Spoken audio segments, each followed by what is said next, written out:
Il y a de bonnes nouvelles pour les investisseurs de Terra Luna. Cette nouvelle concerne Terra Luna qui revient enfin à $1 milliard de capitalisation boursière. Si vous vérifiez la capitalisation boursière des pièces, vous verrez la croissance progressive du projet depuis la course haussière. Pour aller droit au but, les investisseurs de Terra Luna veulent être riches grâce à leur investissement, alors ils posent des questions comme « Ni. Combien de pièces Terra me rendront riche ? 40 millions de jetons Terra Luna suffiraient-ils ? Combien faut-il investir dans Terra Luna pour devenir riche ? » Les investisseurs continuent de demander le prix de Terra Luna et mes raisons. Mais avant d'entrer dans la discussion, veuillez noter que je ne suis pas un conseiller financier. Tout ce que je dis à propos des pièces dont je parle est basé sur mes recherches et mes opinions.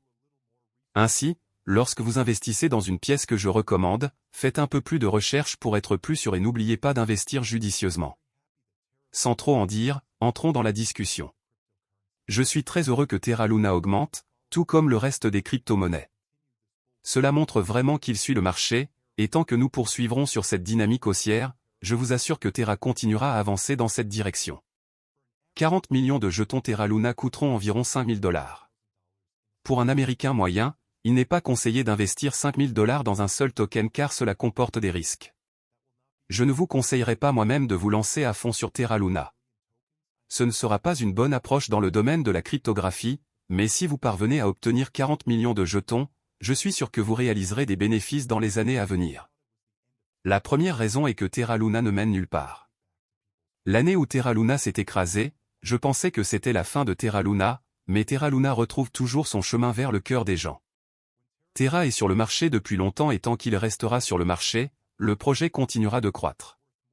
Lorsque Terra Luna s'est effondrée, sa capitalisation boursière ne valait pas $50 millions, mais aujourd'hui, elle vaut plus de $600 millions. Cela montre ses progrès et je crois que c'est ce qui se passera à l'avenir. C'est pourquoi je pense que 40 millions de jetons Terra vous rapporteront d'énormes bénéfices dans les années à venir. À l'heure actuelle, un Terra vaut 0,30 et $1. Je crois que d'ici 2024 ou 2025, 2 zéros seront supprimés du prix. Avant de terminer cette vidéo, approfondissons cette pièce. Terra est une plateforme de paiement blockchain open source pour un stablecoin algorithmique, qui est une crypto-monnaie qui suit automatiquement le prix des devises ou d'autres actifs. La blockchain Terra permet aux utilisateurs de dépenser, d'économiser, d'échanger ou d'échanger instantanément des pièces stables Terra. Le protocole Terra crée des pièces stables conçues pour suivre de manière cohérente le prix d'une monnaie fiduciaire, une monnaie soutenue par le gouvernement telle que le dollar américain ou l'euro. Il se compose de 2 jetons de crypto-monnaie, dont Terra et Luna. Les Terra sont des pièces stables qui suivent le prix des monnaies fiduciaires et portent leur nom. Par exemple, le stablecoin de base Terra suit le prix des droits de tirage spéciaux du Fonds monétaire international et s'appelle Terra SDR ou SDT. Les autres dénominations Terra stablecoin incluent Terra USD, UST, qui suit le dollar américain, et Terra KRW, KRT, qui suit le won sud-coréen. Les utilisateurs créent une nouvelle Terra en brûlant Luna. Luna, de l'autre côté, est utilisée pour la gouvernance et l'exploitation minière. Luna est le jeton de jalonnement du protocole Terra, qui absorbe la volatilité des prix des pièces stables Terra. Les utilisateurs mettent Luna sur les mineurs de blockchain Terra, appelés validateurs, qui enregistrent et vérifient les transactions sur la blockchain et reçoivent des récompenses sous forme de frais de transaction en guise de compensation. À mesure que l'utilisation de Terra augmente, la valeur de Luna augmente également. Lorsque Terra se négocie à un prix élevé par rapport à son ancrage, cela implique que la demande pour le stablecoin est supérieure à l'offre, cela signifie que l'offre de Terra devrait être augmentée pour répondre à la demande. Le protocole incite les utilisateurs à créer Terra et à brûler Luna, ce qui a pour effet de baisser le prix de Terra en augmentant l'offre et d'augmenter le prix de Luna en réduisant son offre. Les utilisateurs poursuivent ce processus d'arbitrage jusqu'à ce que Terra se négocie à son prix cible. Le 9 mai, Terra USD, UST, a perdu son ancrage au dollar et, le 11 mai, était tombé jusqu'à 30 cents. Les fondateurs ont tenté de stabiliser son prix grâce à des injections de liquidités et en ajustant les protocoles pour réduire l'offre. 89. Le protocole Terra incite les validateurs, mineurs de blockchain Terra, et les délégateurs, utilisateurs qui souhaitent recevoir des récompenses sans exécuter un nœud complet, avec des récompenses de mise provenant de 2 sources. Frais de gaz, des frais de calcul sont ajoutés aux transactions pour couvrir le coût de leur traitement et éviter le spam, les validateurs peuvent fixer leurs propres frais de gaz minimum. Frais de stabilité, frais ajoutés à chaque transaction pour assurer la stabilité du marché.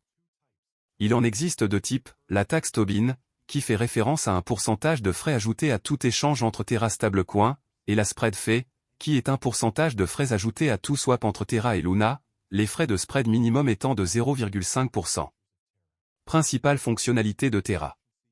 Terra vise à accroître l'efficacité des prestataires de services de paiement et la valeur pour les clients dans le secteur asiatique du commerce électronique en développement rapide.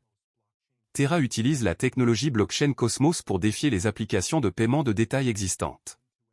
Terra, étant une solution de paiement complète de bout en bout, évite l'infrastructure de paiement fragmentée actuelle. L'utilisation de la technologie de Terra peut permettre aux prestataires de services de paiement d'économiser des centaines de millions de dollars par an. Le réseau cryptographique Terra utilise sa monnaie native Luna comme jeton d'utilité et de gouvernance pour gérer les processus de garantie qui soutiennent et protègent la stabilité des prix des pièces stables de Terra. Avantages et inconvénients de Terra. Avantages. L'écosystème Terra comprend également une plateforme de développement indépendante de la blockchain qui permet aux développeurs de logiciels de construire leur propre protocole et DApps sur Terra. Le protocole Terra prend en charge plusieurs pièces stables liées à des devises. Les jetons Terra Luna aident à stabiliser son stablecoin. Il encourage les échanges entre Luna et les pièces stables pour augmenter ou diminuer l'offre.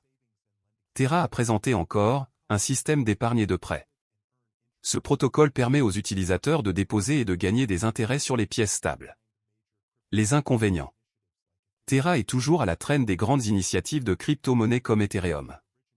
La plupart des transactions de crypto-monnaies liées à Terra proviennent de Corée, où résident leurs créateurs.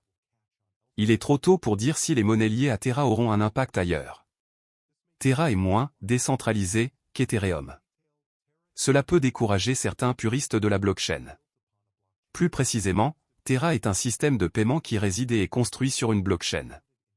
Il a été développé par Terraform Lab, basé en Corée du Sud, fondé en 2018 par Do Kwon et Daniel Shine.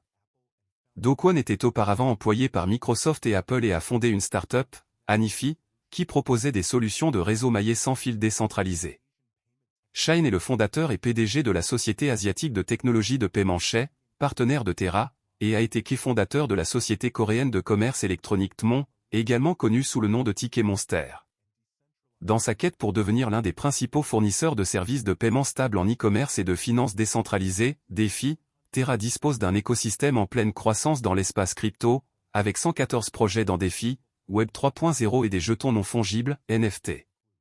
Certains de ces projets comprennent Encore Protocol, une plateforme à rendement fixe avec des rendements d'emprunt et un accès sans friction. Shay est une application de paiement comptant plus de 2 millions d'utilisateurs en Corée du Sud. Terra est une plateforme de loterie décentralisée construite sur la blockchain Terra. Protocole Miroir permet la création d'actifs fongibles, ou synthétiques, qui suivent les prix des actifs du monde réel. Protocole Tally, une plateforme où les artistes peuvent vendre leurs créations et proposer des services. Protocole Vega, une plateforme pour la frappe et le trading de produits dérivés. Étant donné que la valeur principale des pièces stables dérive de la stabilité de l'ancrage des prix, contournant théoriquement la volatilité typique des crypto-monnaies, le protocole Terra tente de maintenir le prix de la pièce stable en garantissant que l'offre et la demande sont toujours équilibrées en recourant à l'arbitrage. Luna est le contrepoids variable du stablecoin Terra et absorbe sa volatilité. Pour comprendre le fonctionnement de Terra, imaginez que l'ensemble de l'économie Terra se compose d'un pool Terra et d'un pool Luna, qui sont utilisés pour ajuster le prix via des incitations pour les participants au réseau. Malgré le crash survenu l'année dernière, les développeurs travaillent toujours sans relâche sur le projet pour s'assurer que tout reste bon. Il y a quelques semaines, un article de presse est arrivé sur CoinGap indiquant que les développeurs du classique Terra Luna ont soumis une proposition clé visant à introduire et à stimuler les dérivés de jalonnement liquide. Selon la proposition, les développeurs cherchent à modifier les messages hôtes de compte interchaîne autorisés pour apporter le support de Quicksilver, un protocole de jalonnement liquide interchaîne pour l'écosystème Cosmos. Cela permet à la chaîne Quicksilver de créer et de contrôler de manière transparente des comptes sur la chaîne Terra Luna classique et d'exécuter les messages autorisés. Cela permettra également de miser sur tous les validateurs entre chaînes, ainsi que de maximiser la liquidité et l'efficacité du capital en améliorant la sécurité du réseau et la décentralisation. De plus, il supprime la période d'attente de déliement avant qu'un détenteur de position puisse vendre ses actifs mis en jeu. En voyant cela, sachez que les développeurs de Terra Luna travaillent toujours sur le projet. C'est pour vous dire qu'aucun espoir n'est encore perdu avec Terra Luna. Je crois que tout ira bien bientôt. Je crois aussi que vous pouvez être riche grâce à l'investissement de Terra Luna. Mais tout dépend du montant que vous investissez dans Terra Luna classique, de ce que vous attendez du marché et de la durée pendant laquelle vous êtes prêt à tenir le coup. Link est le jeton natif de Terra Luna. Ce sera la fin de la vidéo. N'oubliez pas d'aimer, de partager, de vous abonner et d'investir judicieusement. Merci.